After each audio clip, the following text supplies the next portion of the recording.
Welcome to Teaching English Under the Sea.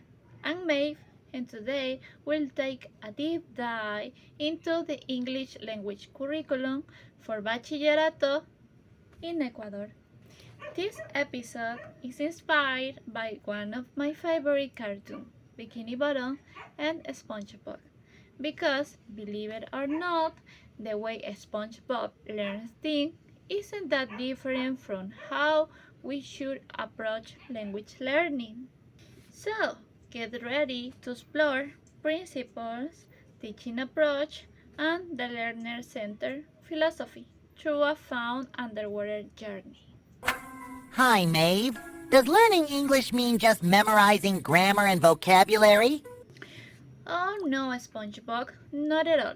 The Bachillerato General Unificado English curriculum focuses on communication, creativity, and critical thinking. Grammar is just a tool, but the real goal is to connect, think, and express yourself. This curriculum was designed for a diverse Ecuadorian population. Some students speak Spanish, others have different linguistic backgrounds. That's why promote inclusion and cultural awareness. Now, let's talk about the CLIL.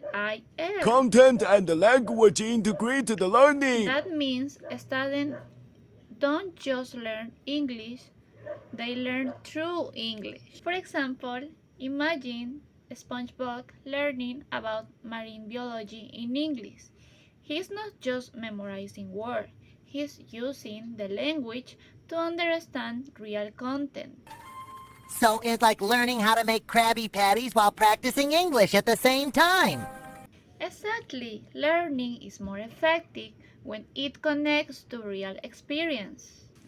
And another key idea is thinking skills. The curriculum said thinking should be treated as the five skill along with listening, speaking, reading, and writing. So, while students develop communication abilities, they also practice analyzing, questioning, and reflecting essential skills for lifelong learners. But Maeve, what if I'm not good at English? What if I forget words? That's a good question, Patrick.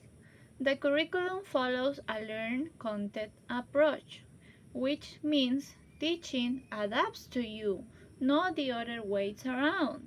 Teachers should consider each student's personality, motivation, and emotional state because learning English is not only about the mind but also about the heart. According to the curriculum, teachers should respect the learner's personality and feelings, focus on meaning as well as form. So, my emotions matter when I learn? Absolutely. A positive attitude and emotional connection are keys to success. In practice, this means teacher guide, not dictate. Students take an active role in their learning process. Activities promotes autonomy and creativity.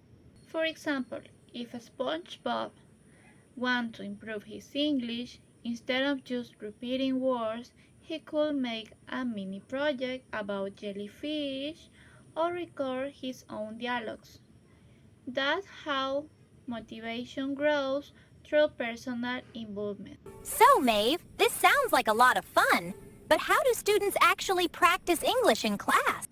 That's where communicative language teaching approach comes in. This approach is all about using English to communicate in real life situations. And it's not about being perfect, it's about being understood. In this approach, teachers use role plays, pair and group discussion, problem solution tasks, and real world scenarios. For example, when SpongeBob and Patrick try to order food in English, even if they make mistakes, they are communicating and learning at the same time. is also tied to constructivism, the theory that learners build knowledge, they interact, and experience. So, practice and reflection are more important than memorizing? Exactly. In communicative classroom, language is a tool for communication, not just a subject to pass.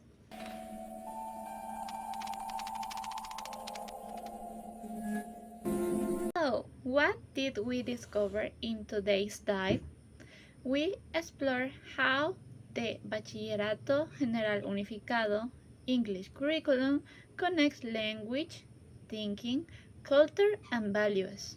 We learned that CLIL makes learning meaningful. The learn-centered approach respects individuality.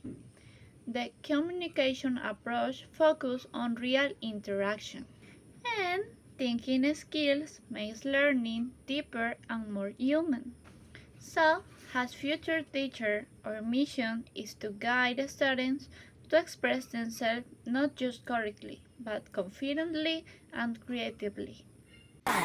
So, can we call it learning with bubbles? Yes, SpongeBob, because learning English can feel like bubbles, light, fun, and full of movements. So, a good teacher is not the one who gives all the answer, but the one who teaches how to ask better questions. Thank you for joining me in teaching English under the sea.